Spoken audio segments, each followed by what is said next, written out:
My name's Dr Phil Norville, and I'm here with Dr Jon Otter for the fourth journal club hosted by IPC Partners. Last week we had Jude Robinson talking about surgical site surveillance and infection prevention, and today it's Jon's turn to talk about Journal Club Hacks, your how-to guide to identify and critically analyse good studies, which I think is a really kind of important skill to have when you're talking about an evidence-based profession such as infection prevention and control and healthcare more generally. So I'm going to be doing the moderation, and I'm going to do just a really brief introduction before passing over to Jon. If it's your first time joining, we're running these journal clubs every 2 weeks. Like I said previously, this is our fourth one. We're really pleased with the support and success that we've had. And just to kind of mention that anybody who's interested in being a guest, we'd love to hear from you. We'll talk about details of the next webinar, which is going to go against our normal schedule because we're going to talk about MPOX in a week's time, and all the details for that webinar will be at the end of this presentation. So Jon, if you want to just go over to the next slide before I pass to you. Just a reminder, for those of you who are regular attendees at these journal clubs, we'd just like to give a bit of focus on what we're intending to do here. I think I'll start at the bottom, but ultimately it's to have a little bit of fun. These types of things, they're light-hearted, they're not too serious. We really do encourage you to ask questions and use the Q&A. There always seems to be this nervousness about who's going to ask the first question. I promise you there are no silly questions, and we will endeavour to answer them if you use the Q&A box. So that's just at the top of your screen there. Use the Q&A box, please do not use the chat.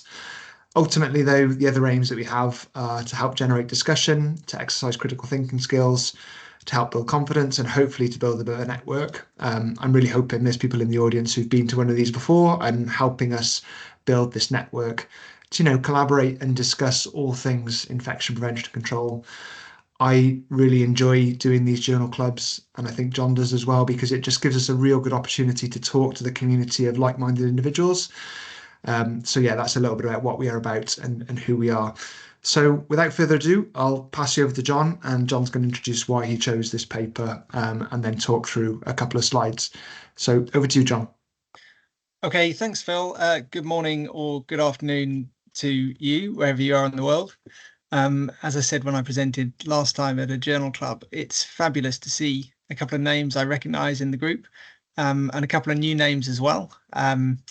So I think we've probably got a fairly international audience here.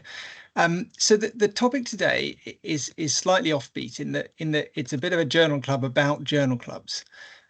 We hope that this will be interesting for you in a slightly different way, and give you a few new skills and opportunity to learn some new skills, or perhaps impart some wisdom that you've picked up over the years about the whole process of getting an article into print, and once you're reading somebody else's work, to analyze it critically. So we're really open to your feedback, and as Phil said at the start, please do get some questions into the Q&A. I hope that I won't go on for too long before we get to your questions. So as we've tried to do with all of these journal clubs so far, I've tried to root this journal club today in a published article. And believe it or not, there is a body of literature that's been published all about journal clubs. In fact, there's been, I think this article referenced 3 systematic reviews of articles all about journal clubs. So it is a thing. There is research out there. Some of it maybe not the best quality, but there is still quite a lot of research out there if you were minded to go in a bit deeper than I did. So I picked up this article in BMJ Evidence-Based Medicine. It's from 2017, so it's not exactly a new article, but it's built around 5 reasons for running a journal club, 16 suggestions on how to run it effectively, and 10 tips on how to prepare journal club proceedings for publication. Now, I personally didn't find the last of those tips particularly useful, this idea of preparing journal club proceedings for publication. It would be a bit like us writing up one of these journal clubs, and I feel like we've probably all got more important things that we could be writing for publication. However, to make the journal club run well and to have really good, clear aims, it was definitely helpful. And Phil ran through the aims that we put together for this journal club just a minute ago. And I think those are pretty aligned with what this article was saying. In the tips around how to run a journal club effectively, the suggestion was to try and run 3 articles per journal club. I was pretty taken aback by that. I think for us, including one journal in a 45-minute slot, one article, feels right. And we certainly haven't found ourselves scraping the barrel for questions. And in a way, I feel like the questions have just got going and we've run out of time. So I think we'll stick with one for now. There was a suggestion 50-50 split of time between presenting the article and discussing the article. We actually started with that and then changed it to a little bit more time for discussion. Because to the third point on this slide, we want to encourage this idea of communality. That's difficult in a virtual setting, particularly with people who we may not necessarily have met before. We may come from different countries, different cultures. To try and create a sense of communality is not straightforward in a virtual setting, but it's an important part of what we're trying to do. So very open to feedback on how we can do that better. One of the ways we can do that is by having others to get involved in presenting an article. Jude Robinson did it a couple of weeks ago, which was great. I watched back the recording, which was fantastic. So if there's anybody out there who's keen, drop us a line. So for the rest of the time today, I wanted to take a step back really and look at what a scientific article is, where it comes from, what the process it has to go through, and then set out some steps as to how we can access the information in it most effectively. So what's a journal, types of research, how to find a good article, and then I'm just going to skim through a recent article to give you an idea of what I'm thinking about when I'm reading it. So the peer review process, it's really important for a number of reasons. If an article is peer reviewed, it gives you some assurance that it's not just somebody's opinion, it's been through a process, and this is the kind of process that it goes through. You write your article, it gets looked at by an editor, maybe rejected straight away. Otherwise, it's sent to peer reviewers, and many peer reviewers are unpaid volunteers, and they spend their time looking at your work and either sending it back to you for some revisions, rejecting it out of hand, and then the article is either accepted or rejected by the editor, and then it's published. And many say that the post-publication peer review is more important than the pre-publication peer review, because at that point everybody in the community gets to see the article and comment on it, rather than just the couple of reviewers whose desk it happens to land on. Has anybody had a bad peer review before? I've definitely had a few classic bad peer reviews where you just think well, either you didn't read the article or you certainly misread the article. And you can feel quite powerless when you get a really bad peer review. In my experience, and I'm not sure whether this is good advice or not, happy to discuss it. If you get a bad peer review and the editor upholds it, it's quite often best just to move on to a new journal. There's plenty of journals out there, many of which are on a par. And sometimes you can spend an awful lot of time in a sort of editorial debate that ends up being quite unfruitful, and nobody really wins. Occasionally you can overcome objections, and appeals can be lodged, but often, frankly, it's better just to move on. So a top medical journal, these are the so-called big 5. I mean, this is changing as open peer review has come in and shifted the sands of the medical publication infrastructure. But we talk of these journals as the big 5. But I don't really read them. I read articles in them occasionally, but these are the types of journals that I'm reading most often. So these are the sort of most read infection speciality journals. So things like the Journal of Hospital Infection Control and Hospital Epidemiology. I won't read them all out. And at the bottom there, some of the open access journals coming onto the scene. So what makes a good journal will be different depending on your point of view. So what about types of research? When we're looking for articles that we might want to read, that we might want to do a journal club on, I think the big first question is it primary or secondary research? So primary research is an experiment or a procedure or event, a first-hand report of a study. You've done an intervention, you've tracked the impact that it had. That would be primary research. Secondary research is an analysis of somebody else's studies. So that would be a review article or a meta-analysis. We can take a qualitative or a quantitative approach. Those who know me will know that I tend to favour a quantitative approach. I quite like numbers, and I quite like doing experiments in that way.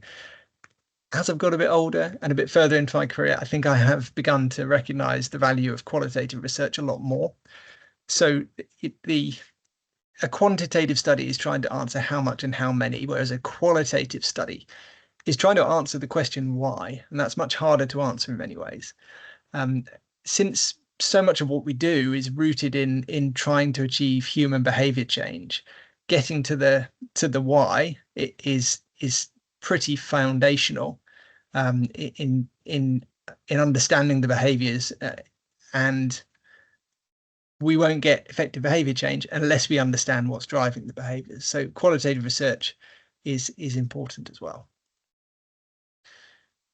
And what about study design? So, I mean, people have entire careers as study designists, trialists, you might call them. They spend their lives writing protocols for randomized controlled trials. So there's a science in itself just in study design. But from our point of view, I think it's useful to make a distinction between experimental studies and observational studies, whether we chose the exposure or not.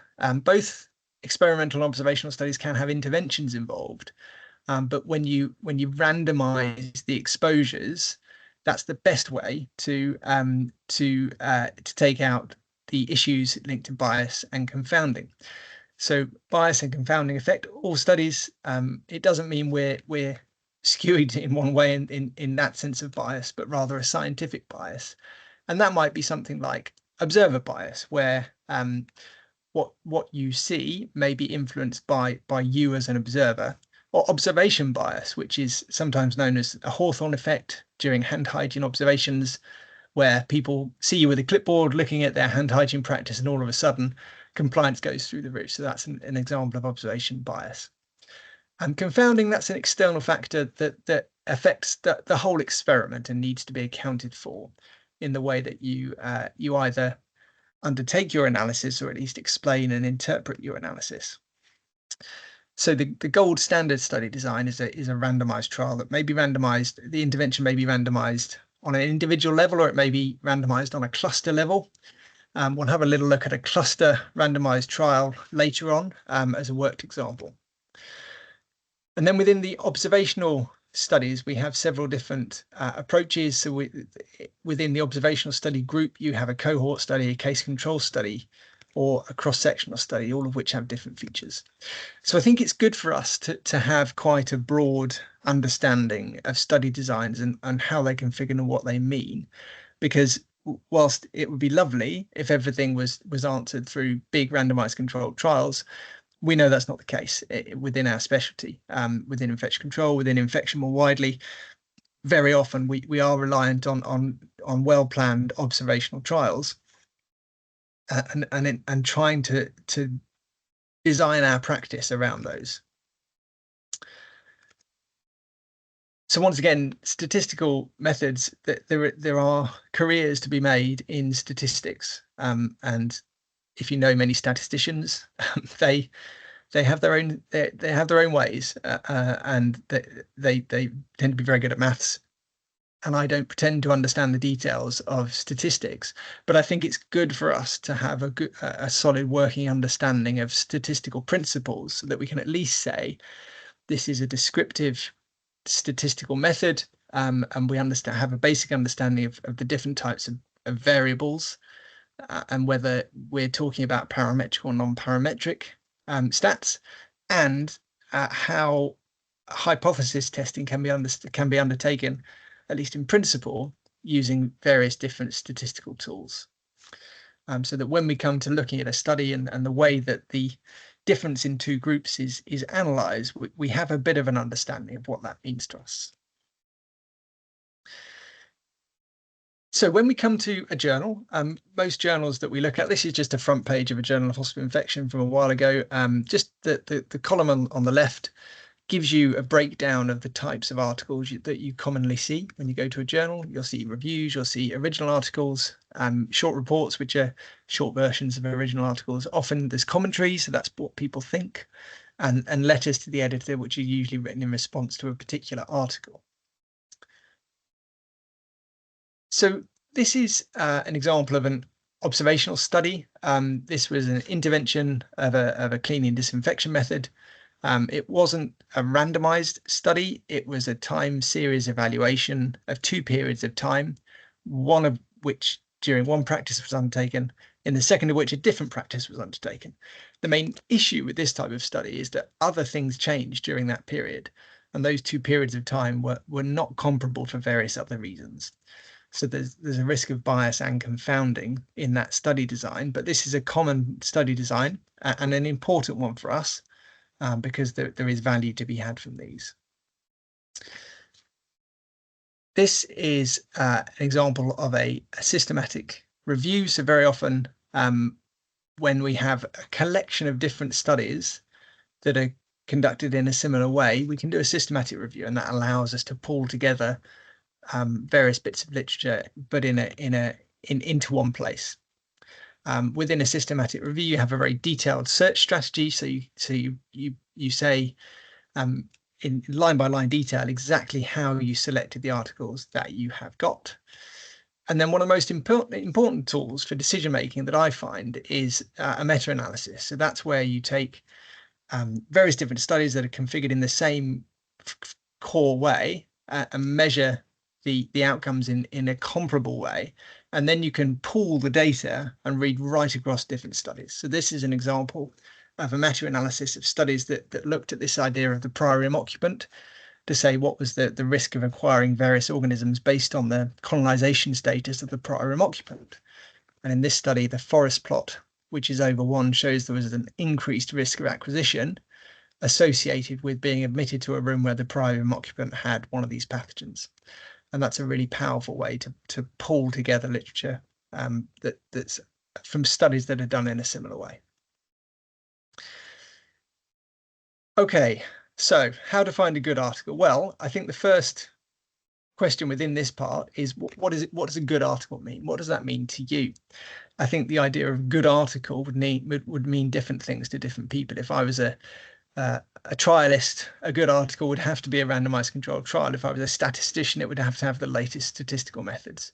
I'm neither of those things. So what a good article to me means is probably one that's really topical and has a reasonable study design so that it has a meaningful outcomes and something that will affect practice. Those are the sorts of things that I'm looking for when I'm interested in a good study. If you're doing a master's or a PhD, then a good study will be much more tightly defined based in your specialist area.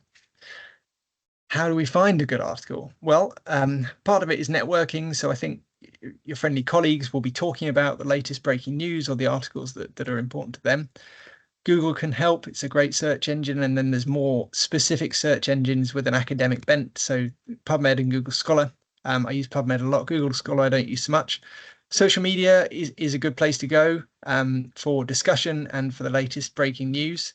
X and LinkedIn as well, and email alerts. So you can go to a journal website, type in your email address, and they'll send you a notification via email to your inbox when there's a new issue that comes out, and that can be another good way to pick up a good article. Okay, so let's get started. I'm going to just switch screens and go to an article. Here's one I picked earlier. So if I stop sharing this, and I'm going to share the article that I showed you a screenshot of earlier.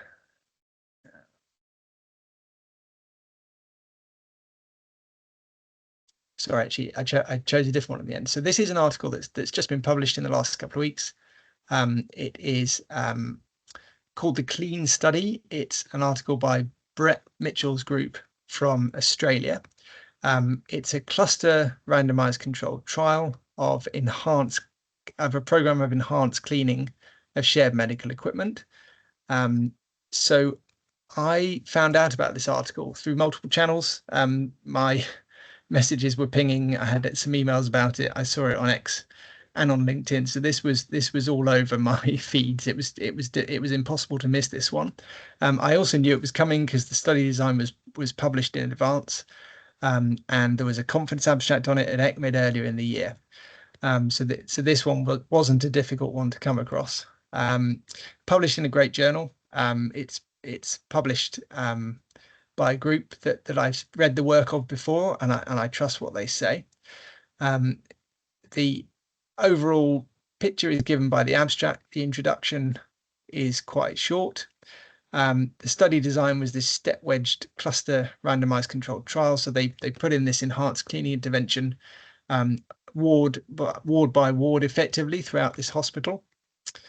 The outcomes were really clean and difficult to measure. They were looking at hospital-acquired infection and a subgroup analysis of various different individual hospital-acquired infections, and they were also looking at the impact of the cleaning intervention on removing fluorescent marker spots from equipment. So there was a kind of quasi-microbiological aspect as well. The statistics that they did seemed suitable to me, and I think the fact that it passed muster in the Lancet ID suggests to me that the stats were okay. So I mean, the main outcome, two big ones to pick up. Their overall finding here. This is really the most important finding, that the rate of healthcare associated infection reduced from 15% in the control phase to 10% in the intervention phase. There was a statistically significant 5 percentage point reduction in healthcare associated infection. They also found, I'm going to scroll down to this figure here, that the rate of removal of the fluorescent spots improved as they moved into the intervention phase of the study. So I'm going to stop sharing this and go back to my slides, just because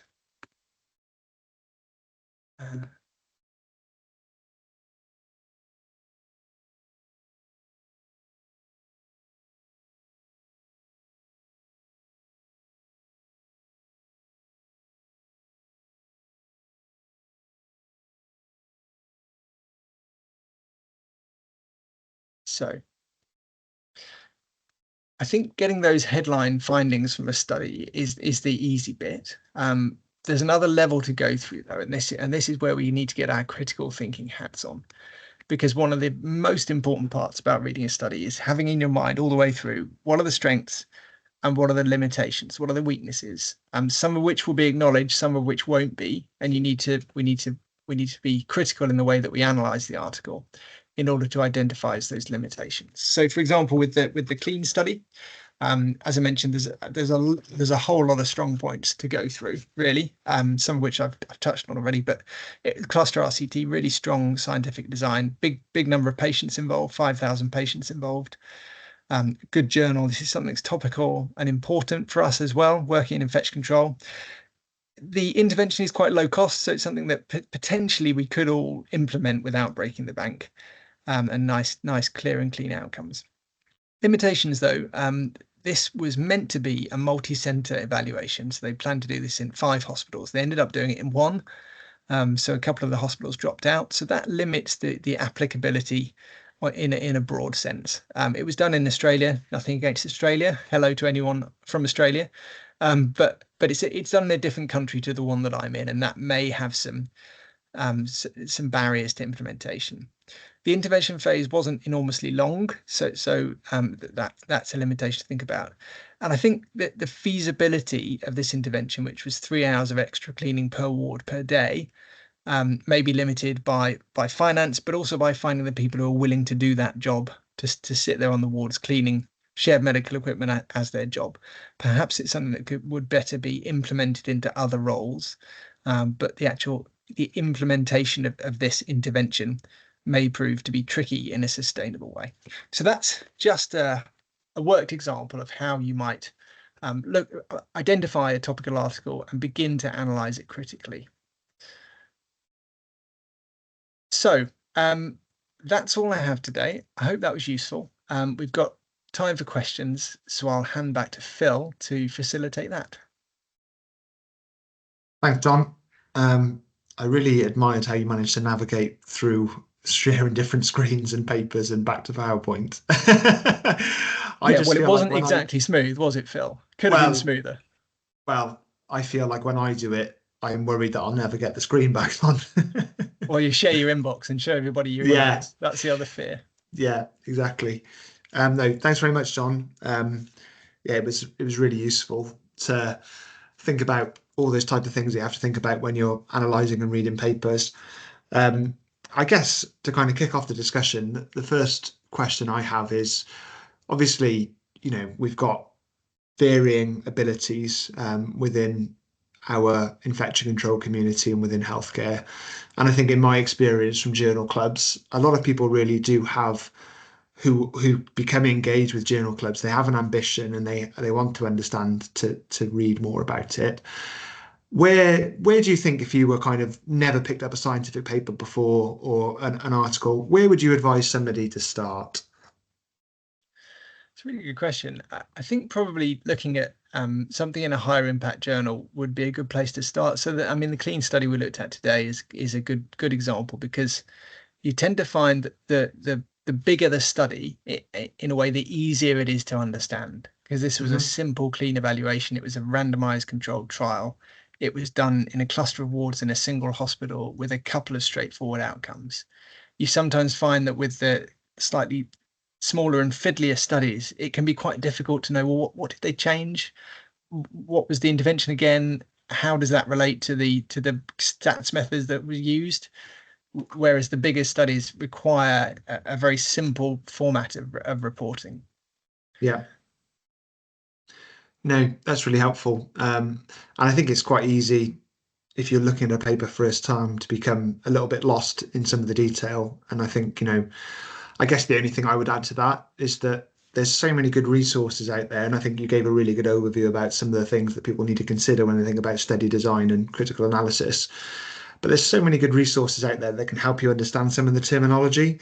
I'm not, advocating that people try and understand statistical analysis and variance and stats. And I'm with John on, I'm not a mathematician, and you leave that to the statisticians. But there are really good websites out there that can help you understand some of the kind of the fundamental principles and terminology that's used around research, whether or not that's defining on what something like a randomized control trial is or versus an observational study.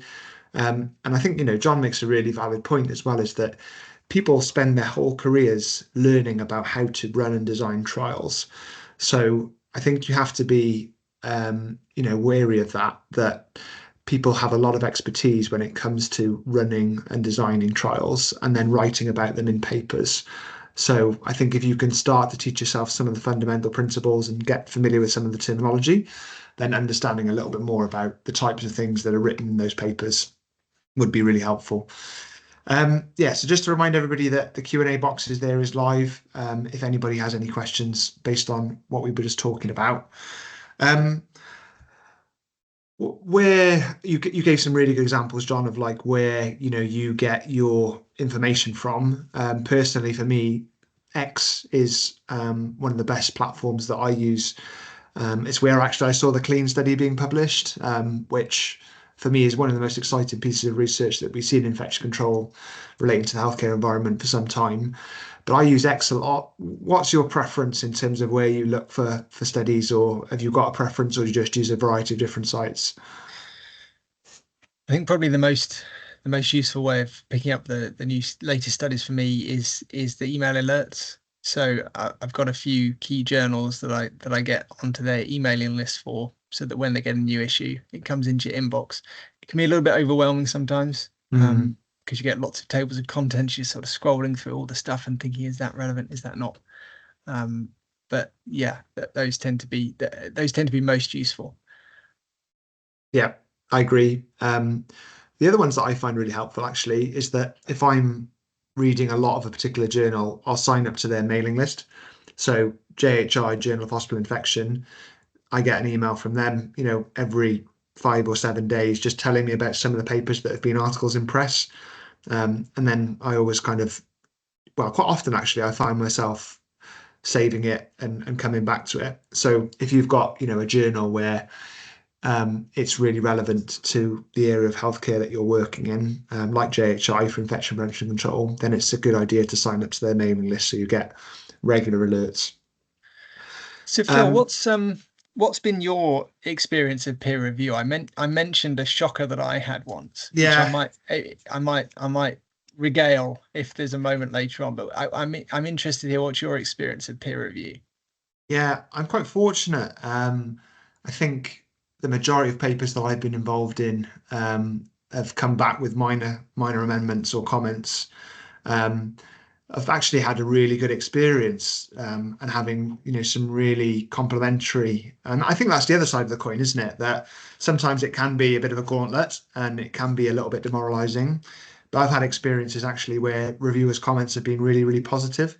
And I think that can help build a lot of confidence. So I don't have anywhere near as many published papers as you, John, but the ones that I have been involved in, I'm pretty confident to say that it's been a good process. And I can also find it frustrating though, because I think that sometimes you can feel a bit protective about your work and your research, and you Yeah, feel that maybe there's a degree of people being a little bit pedantic, but ultimately, that the process is there for a reason, and the reviewers are trusted, and they are there because on their merit, ultimately, isn't it? yeah, yeah, absolutely. I think probably the peer review experiences that I've learnt most from. What one was we submitted a very high profile journal, which we felt was a good study. It was warranted a high profile journal, maybe a bit of self delusion involved. Perhaps we should have been a bit more realistic about where the kind of real level of the work was at. But we went for a high impact journal, and they sat on it for so long.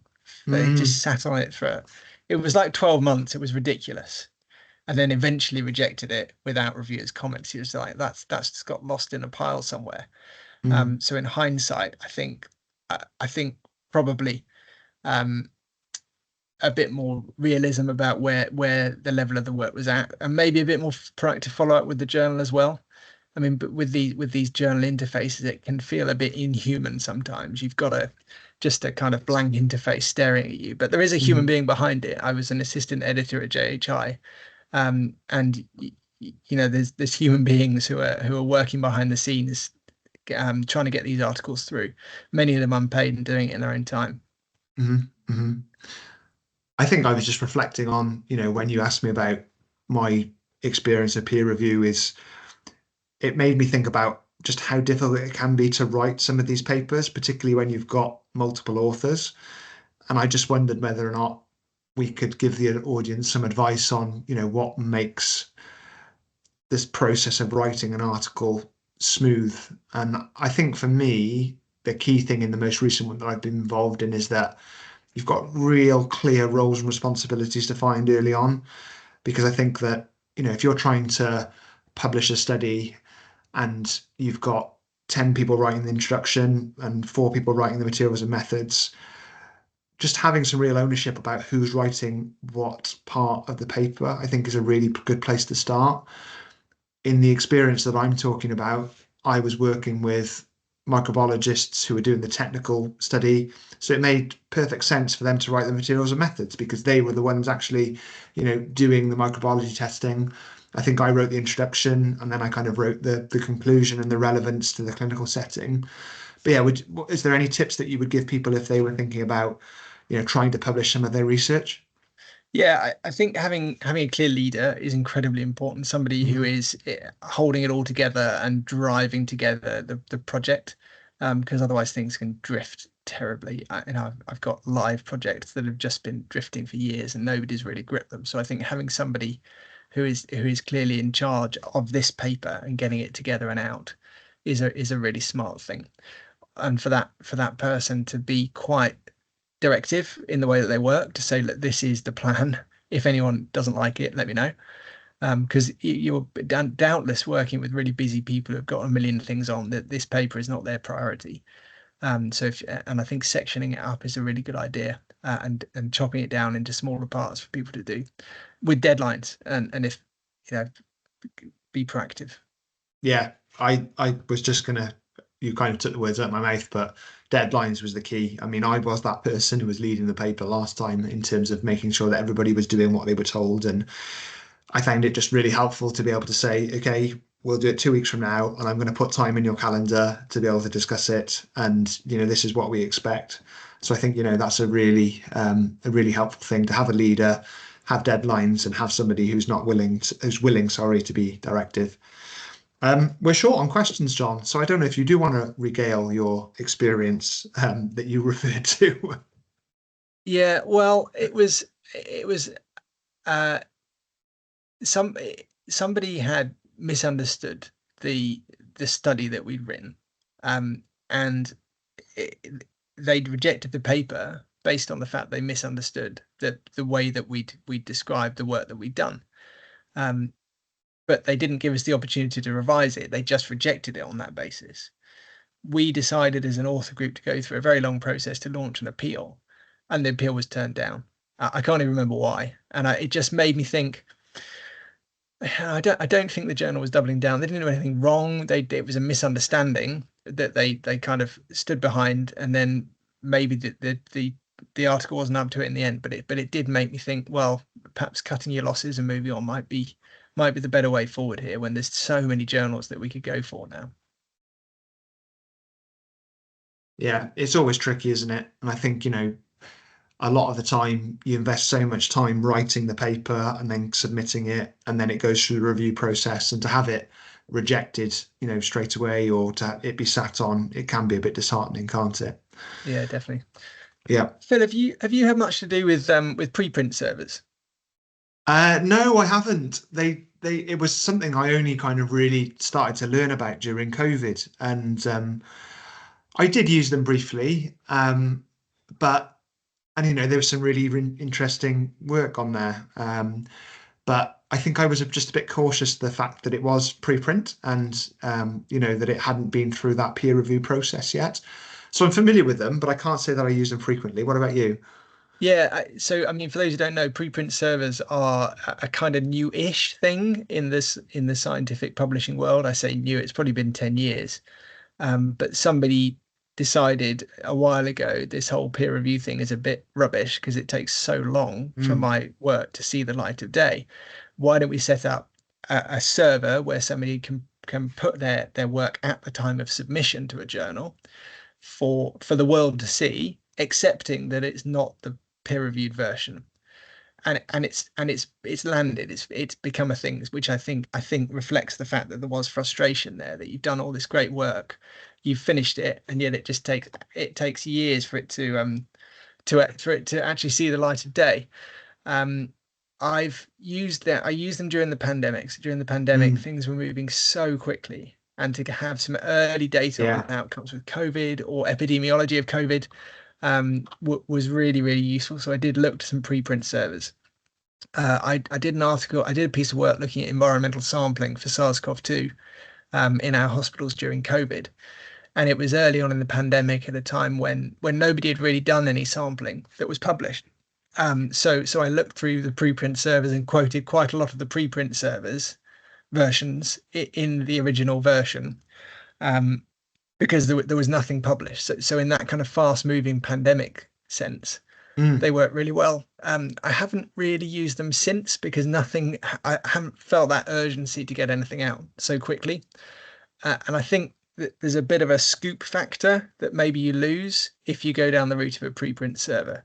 So, for mm. example, if it was the clean study we've talked about today, they probably wouldn't want to put that on a preprint server, because it maybe might diminish the impact when the article actually reaches the public domain. Yeah, yeah. So, John, we've got a question. Okay. This is from Judith, and Judith asks, often we reach for papers if we're writing essays. Some tips on how to become more disciplined about reviewing for knowledge. Well, that's a good question. Thank you. So I started writing a blog. That was a personal thing that I did to try and improve my reading for knowledge. So my plan was to try and write a weekly piece based on an article that I'd read and try and critically analyze it rather than just read it like a novel. I absolutely have failed in doing a weekly article. However, I've done enough to, I think, for it to have been useful as a motivator to review for knowledge. Mhm. Um, I think so. So I suppose what's the principle of that is having something to do it for, a reason to do it. So it might be a journal club, or it might be part of your revalidation, or part of your CPD portfolio, depending on which specialty you are, or which professional group you are. It might be for a team event. So having something to work towards can be a useful way to motivate yourself to learn to review for knowledge. Yeah, I completely agree with that. Um, and nothing wrong with reading them just because you're interested and you enjoy reading about it as well. I think from my own personal experience, I think it makes me a better healthcare professional or infection control specialist if I'm up to date with the evidence and the knowledge, and there's no telling when it will come in handy as well. I think within infection prevention control, we do a lot of networking, a lot of conversations with colleagues, and this is exactly what we're trying to breed here within these journal club series. So I think that there's no harm in just reading it because you enjoy the subject and the topic. We've got another question, John. So maybe the floodgates have opened. Sophie is from Gloucestershire, from the IPC team there, and she's actually going to be presenting a poster at IPS conference within running some journal clubs in their organisation. But Sophie asks, is there any thoughts on how to move journal clubs into changing or updating practices? Have you ever heard of doing critically appraised topics rather than journal clubs? So that's a really interesting point, because when I was looking at the literature around journal clubs, this was one of the criticisms of the journal clubs. Yes, they're great, they're interesting, they're engaging, they're fun. People like them, but do they really change practice? I Mm, think I'd probably say, is that the right question? Is that what we want a journal club to do? Is the function of a journal club within your Gloucestershire Trust or this virtual one? Are we actually trying to change practice? I'm not sure that we are. I think the aims that we've stated above in the slides are not really looking to make practice to your change to your practice, but rather to arm you with the latest information and the latest skills, and to be a bit of a forum and a community for throwing around some ideas that may be seeds that grow to a practice change down the line. Um, Critically appraising topics rather than journal clubs, I'm not quite sure what that is. So I'll look forward to meeting you at IPS. yeah, I think it is a really good question, and it's a really good point around like how you change practice. Because I think if I consider, some of the things that we've talked about with this journal club, quite often you pick topics which are, really relevant and are kind of cutting edge. And I think sometimes there can be a bit of an excitement about how they might be implemented or how you can learn from them. So I think, it's one thing to start talking about them. And I think what you said about it starting to sow the seeds to maybe change practice further down the line is exactly right. But I am a great admirer of Brett and his work. And I always remember Brett talking about how it just takes a long time to go from actually publishing work to actually having a change in practice or a change in guidance. The particular issue he was talking about whether or not you use saline or chlorhexidine for meatal cleansing prior to urinary catheterization. And they published the research and it was in the Lancet, but nobody was willing to change practice straight away. And it's further down the line before people actually even think about changing guidance, because it takes a long time to build that evidence base, doesn't it? But it's a really good question. And yeah, John and I look forward to having a chat with you at IPS, and good luck with the poster. Um, okay, let's close it there. So thanks very much, John. And, it was really good to have people on board, and thanks for listening. So we're moving away from our 2 weekly schedule because we think that Mpox is really topical at the moment. So we're going to be coming to you again in a week's time to talk about Mpox. You can register here, and there's obviously our mailing list as well, which will give you emails to make sure that you can not miss future journal clubs. So we do have a website, and you can see what the planned journal clubs are for the future, and you can see our schedule on there. So yeah, we have the website. We've also got a presence on X as well, which we use quite a lot to popularize this, and we're also on LinkedIn as well. And there's also our email address. Just briefly on the MPOX webinar, we'd love to hear people having questions prior to the webinar. So you can contact us through that email address if you want to send in questions. We've got posts on X and LinkedIn, both from our accounts personally and IPC partners, promoting whether or not you want to ask questions via direct message or just by getting in touch. So yeah, we'd love to hear from you, and we'd love to see you in a week's time. But yeah, thanks all for listening. Thanks again to Jon, and hopefully we'll see you in a week's time. Thanks very much. Cheers, Jon.